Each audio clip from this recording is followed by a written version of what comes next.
अब हमारी जिम्मेदारी शुरू होती है। वोटरों ने अपनी जिम्मेदारी निभाई। कैबिनेट का पहला फैसला ये होगा कि वो एक रेजोल्यूशन कैबिनेट की तरफ से पास करें कि मरकज़ को अब जम्मू कश्मीर में रियासत का दर्जा देना चाहिए। नई दिल्ली के साथ एक तालमेल तो बनाना ज़रूरी है। हमारे मुतालबे बहुत हैं, मुश्किलात बहुत हैं, और दिल्ली के साथ झगड़ा करके ये मुतालबे, ये मुश्किलात हल नहीं होंगे। जम्मू कश्मीर के वोटरों ने झगड़े के लिए वोट नहीं दिए। जम्मू कश्मीर के वोटरों ने वोट का इस्तेमाल किया क्योंकि वो रोज़गार चाहते हैं, नौकरियां चाहते हैं, तरक्की चाहते हैं, वो रियासत का दर्जा चाहते हैं, वो बिजली में एक राहत चाहते हैं। मैं बहुत ही ज़्यादा जम्मू कश्मीर के लोगों का, बिलखसूस जम्मू कश्मीर के वोटरों का शुक्रगुज़ार हूँ कि उन्होंने अपने वोट का इस्तेमाल किया। इस बात के बावजूद कि यहाँ जमहूरियत को पिछले 8-10 साल से पनपने नहीं दिया गया। नेशनल कॉन्फ्रेंस अलायंस को अपनी मेजॉरिटी मिली। वोटरों ने बहुत सोच समझ के अपने वोट का इस्तेमाल किया, ख़ासकर उन इलाक़ों में जहां आज़ाद उम्मीदवारों के ज़रिए और छोटी पार्टियों के ज़रिए वोटों को तकसीम करने की एक साजिश रचाई जा रही थी। मैं ख़ासकर कश्मीर और जम्मू के पहाड़ी इलाक़ों में जिस तरह वोटरों ने इस साजिश को नाकामयाब किया। अब आप देखें 40% से ज़्यादा उम्मीदवार जो थे वो आज़ाद उम्मीदवार थे, लेकिन 2-3 को छोड़ के बाकी सब जो हैं वो इस इलेक्शन में उनको हार का सामना करना पड़ा। इसी से आपको वोटरों की समझदारी का एक एहसास होता है, और अब हमारी ज़िम्मेदारी शुरू होती है। वोटरों ने अपनी ज़िम्मेदारी निभाई। उनकी ज़िम्मेदारी थी पोलिंग बूथ तक पहुंचना और अपने वोट का इस्तेमाल करना।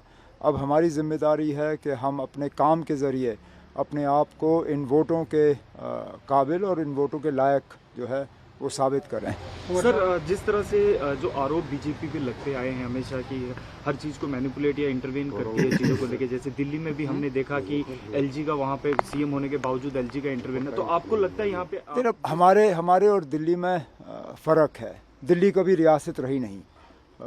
दिल्ली को रियासत बनाने का वादा किसी ने किया नहीं। हम एक रियासत थे। 2019 से पहले जम्मू कश्मीर अपने आप में एक रियासत थी, और हमें रियासत का दर्जा एक वादा दिया गया है।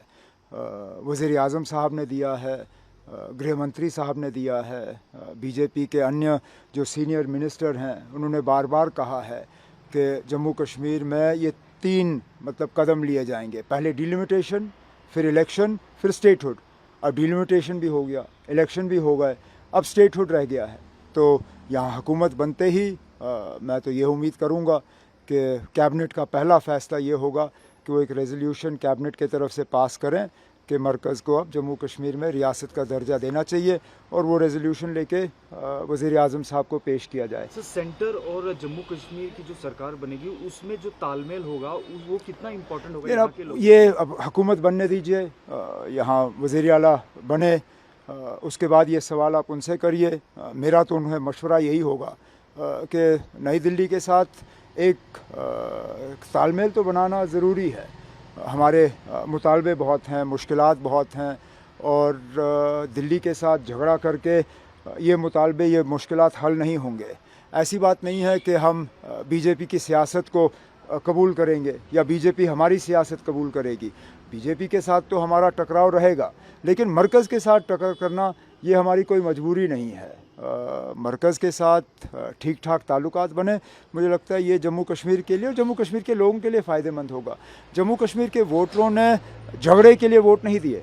जम्मू कश्मीर के वोटरों ने वोट का इस्तेमाल किया क्योंकि वो रोज़गार चाहते हैं, नौकरियां चाहते हैं, तरक्की चाहते हैं, वो रियासत का दर्जा चाहते हैं, वो बिजली में एक राहत चाहते हैं, अन्य उनके जो मुश्किलात हैं वो उन मुश्किलातों का हल चाहते हैं, और वो मुश्किलातों का हल नई दिल्ली के साथ झगड़ा करके नहीं होगा। उमर साहब, जो 5 MLAs को नॉमिनेट कर रही है बीजेपी, तो उससे क्या लगता है?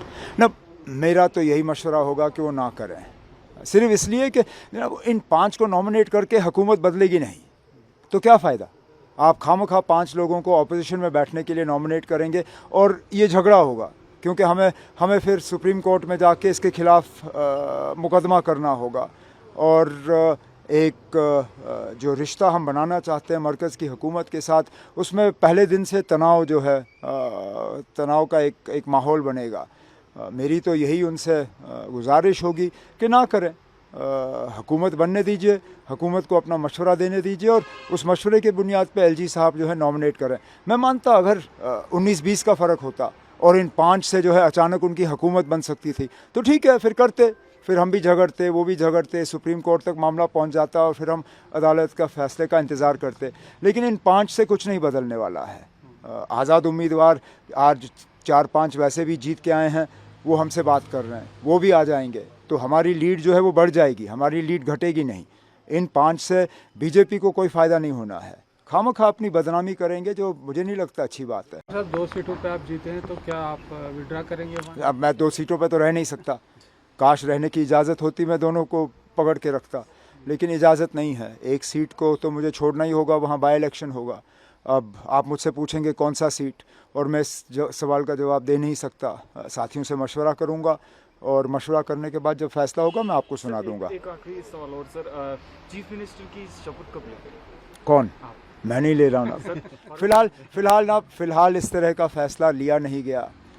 आखिरकार ना, ठीक है, ये चीज़ें जो है एक जमहूरी तरीके से होते हैं। लेजिस्लेटिव पार्टी की मीटिंग बुलाई जाएगी।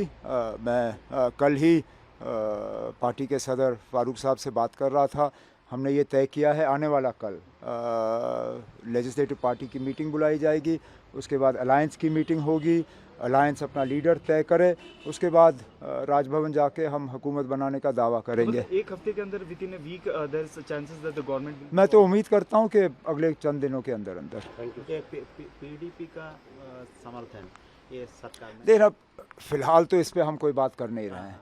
और वैसे भी वहाँ से there has been no approach made to us by the PDP, we have made no approach to them.